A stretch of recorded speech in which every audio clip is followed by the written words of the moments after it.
Hello friends, C S उत्कर्ष Garg hair. तो जैसा कि आप लोग जानते हैं, हमने डेफिनेशंस कवर कर लिया था, काउंसिल्स और रिड्रेसर मशीनरी हमने कवर कर ली थी अब तक। ठीक है, अब हमारा जो मोस्ट इंपॉर्टेंट पार्ट आता है for the from the exam point of view also, which is the consumer protection act 2019। ठीक है, तो बेसिकली फ्रेंड्स ये काफ़ी बड़ा है। मैंने आपके लिए एक थोड़ी सी समरी प्रोविज़न एक तरीके से इसकी प्रिपेयर कर ली है, तो मैं कोशिश करूँगा आपको इसकी एक जिस्ट दे देता हूँ, जिससे कि आपको अगर आप इसको एलेबोरेट वे पे भी पढ़ना चाहते हैं तो उससे आप पढ़ के इसकी एक अंडरस्टैंडिंग ले सकते हैं।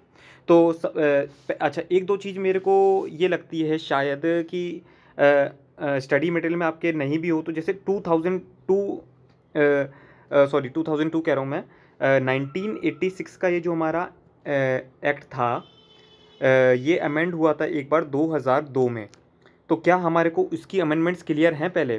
तो सबसे फ्रेंड्स एक बार मैं जानना चाहूँगा कि उसमें क्या क्या अमेंडमेंट्स हुई थी। तो उसमें सिर्फ कुछ जो अमेंडमेंट्स हैं वो हम डिस्कस कर लेंगे, उसके बाद तो आपका 2019 डिस्कस करना ही है।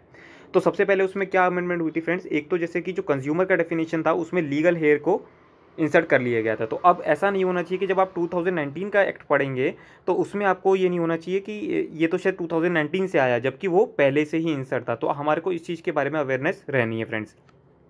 चलिए, अनदर अमेंडमेंट जो थी, कुछ एक इसमें ना अपील की भी बात करी गई थी, तो मैं सोच रहा हूँ आपसे अपील की भी डिस्कस कर लेता हूँ।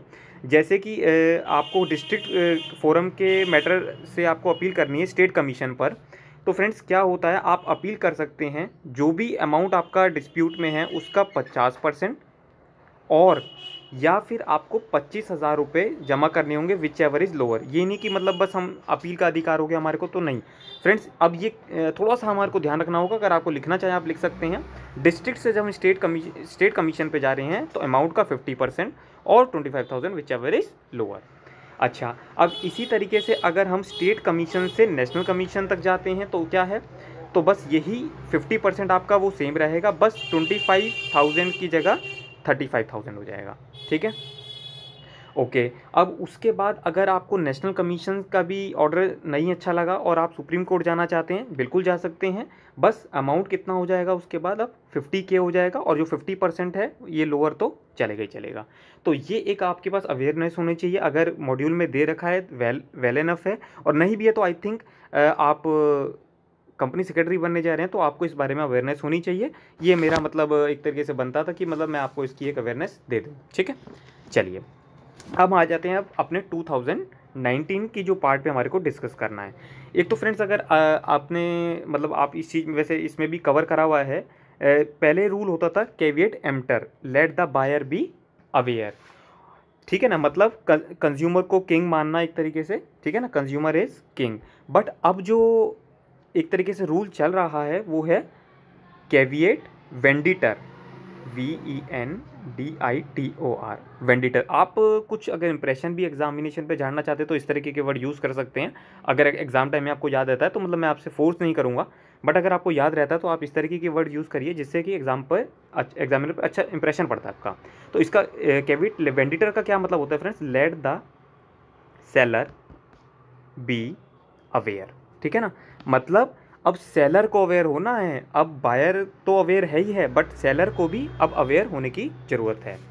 ठीक है, अच्छा अब फ्रेंड्स अगर आपने मेरे हमने देखिए पार्ट 1 कवर कर लिया था, पार्ट 2 कवर कर लिया था, मैंने उसमें पेक्यूनियरी ज्यूरिसडिक्शन को कवर नहीं किया था। ठीक है ना, तो अब उस चीज़ को मैं यहाँ पर कवर कर लेता हूँ, जो मैंने आपसे कहा था कि मैं उसको 2019 में जो अमेंडमेंट आई है उससे डिस्कस करता हूँ। ठीक है, तो फ्रेंड्स पहला क्या है कि जो डिस्ट्रिक्ट फोरम, मैं आपसे ऐसी बात कर लेता हूँ, डिस्ट्रिक्ट, स्टेट और नेशनल। ठीक है ना, तो डिस्ट्रिक्ट में अब जो लिमिट हो है वो 1 करोड़ की हो गई है। वैसे मिलियंस में बता रखी है लिमिट्स, पर हम मिलियंस के ना करके मैं आपको सिंप्लीफाई वे 1 करोड़, 10 करोड़ और एक्सीडिंग 10 करोड़, ये हमारी फ्रेंड्स लिमिट हो गई है कि अगर डिस्ट्रिक्ट में है तो 1 करोड़ तक का मामला अब डिस्ट्रिक्ट फोरम में जा सकता है, और बाकी ये आपके सामने है। तो आप चाहे तो लिख सकते हैं इसको, नहीं तो कोई बात नहीं है।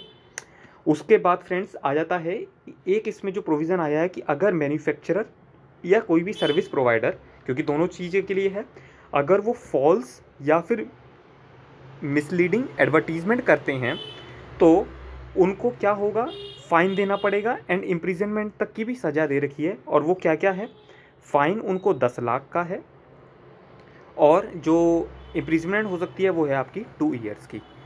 तो ये 2019 के प्रोविज़न से इंसर्ट किया गया है। प्लस प्लस प्लस प्लस जो कि मोस्ट इम्पॉर्टेंट है क्या, इसमें ये जो सेलिब्रिटीज़ ब्रांड एम्बेसडर्स वगैरह होते हैं और वो एंडोर्समेंट करते हैं प्रोडक्ट्स वगैरह का, तो उन पे भी प्रोसिक्यूशन हो सकता है अगर कोई भी कंपनी ने झूठा वादा वगैरह किया है तो, ठीक है ना। तो उनको भी अब मैं कहता हूँ कि एडवर्टीजमेंट वगैरह लेने से थोड़ा सा कॉशियस हो जाना चाहिए, ठीक है। ये एक मेजर अमेंडमेंट थी। एक इसी में ही थर्ड अगर मैं आपसे बात करूं तो एक एस्टेब्लिशमेंट कर रहे हैं हम किसकी, CCPA की। इसका क्या मतलब होता है, सेंट्रल कंज्यूमर प्रोटेक्शन अथॉरिटी, जो कि आपको क्या करेगी, प्रमोट, प्रोटेक्ट एंड एनफोर्स करवाएगी आपके राइट ऑफ कंज्यूमर्स को, ठीक है। तो ये भी है, इसके बारे में भी आपको मिल जाएगा जानकारी अगर आप डिटेल में भी पढ़ना चाहते हैं तो। ये मैं कुछ एक तरीके से मस्ट बिफोर एग्ज़ाम आपसे जस्ट डिस्कस करना चाह रहा हूँ, जिससे कि अगर आप पूरा नहीं भी पढ़ पाते हैं तो अगर आपने ये 10-15 मिनट का जो भी वीडियो बनता है अगर आप इसको भी सुन लेते हैं तो आपके पास एक एक्ट की पूरी पूरी अवेयरनेस हो जाएगी कि हाँ हाँ ये सब चीज़ें आई थी। चलिए, इसी तरीके से फिर फोर्थ पॉइंट होता है फ्रेंड्स, कवर क्या रहता है इसमें।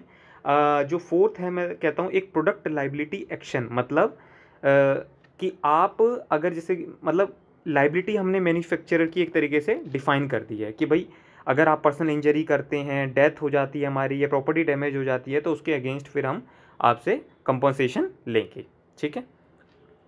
अच्छा, अब एक अनदर पॉइंट है जो कि मतलब वैसे तो मुझे लगता नहीं, क्योंकि देखिए मैं आपसे ही चलो डिस्कस करता हूँ पहले। इसमें एक प्रोविज़न आया है friends, mediation as an alternate एक तरीके से डिस्प्यूट रेजोल्यूशन मैकेनिज्म, जिसे हम शॉर्ट में ADRB बोलकर चलते हैं, ठीक है। तो बेसिकली क्या कहना चाह रहा है फ्रेंड्स, ये ADR मैकेनिज्म के थ्रू भी हम आपकी जो कंप्लेंट्स होगी रिजोल्व करवाएंगे। जबकि फ्रेंड्स कंज्यूमर एक्ट तो अपने आप में ये जो हमने फोरम्स, डिस्ट्रिक्ट कमीशन वगैरह बना रखे हैं, ये तो एक तरीके से देखा जाए ये खुद ही ऑल्टरनेट था, पर अब उसमें हमने ऑल्टरनेट में भी एक तरीके से ऑल्टरनेट बना दिया। तो मतलब आई थिंक थोड़ा सा ये रिडंडेंट प्रोविजंस हो जाती है कि मतलब पता नहीं क्या करना चाह रही है गवर्नमेंट इस तरीके से ये करके। तो ये थोड़ा सा मतलब ठीक है, अब हमारे अमेंडमेंट हुई है तो हमारे को पढ़ना भी होगा, बट आप इस चीज़ को थोड़ा सा मतलब हम एक तरीके से वाइड एरिया करके सोच के चल रहे हैं तो हम इसे कंसिडर करके चलेंगे, ठीक है।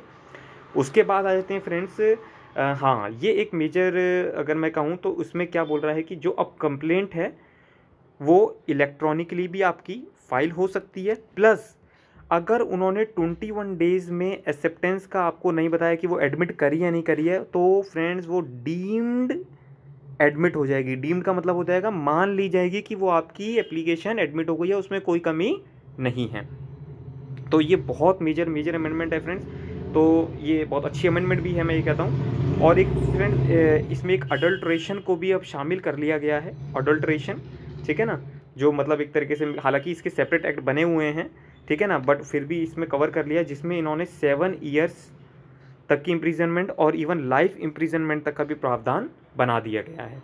अगर आप लिटर में पढ़ेंगे तो आपको ये सब चीज़ें समझ में आ जाएगी। एक फ्रेंड्स इसमें जो मेजर करा है, ई कॉमर्स को डिफ़ाइन कर दिया गया है, ठीक है ना, कि ई कॉमर्स क्या है, जिसमें जैसे टेली एडवर्टीजमेंट हो गया, मल्टी लेवल मार्केटिंग वगैरह हो गया, ठीक है ना, तो वो सब आपका ई कॉमर्स के अंदर अब शामिल हो जाएगा। उसी तरीके से एक मेजर मतलब अब कंज्यूमर के पार्ट पर भी है कि अगर कोई कंज्यूमर जो फ्रिवोलस जिसे कहते हैं, फ्रिवोलस मतलब झूठी कंप्लेंट वगैरह अगर करता है तो पहले जो 10,000 की पेनल्टी हुआ करती थी वो अब उसके लिए 50,000 बढ़ा के कर दी है। तो मतलब कंज्यूमर को भी इसके लिए अवेयर रहना होगा कि मतलब वो झूठी कंप्लेंट्स ना करे। तो ठीक है फ्रेंड्स, इसी तरीके से अगर आपने ये देखा होगा तो हमने मेजर अमेंडमेंट्स जो हैं इसे कवर कर ली। अब आप इसे थोड़ा सा पढ़िएगा और अगर कोई इशू आता है तो आप उसे कमेंट कर दीजिएगा, मैं उसको फिर आगे कैरी ऑन टेक ऑन ले लूँगा कोई लेक्चर वगैरह में अपना आराम से, ठीक है। तो फ्रेंड्स ठीक है, okay, God bless you all, thank you.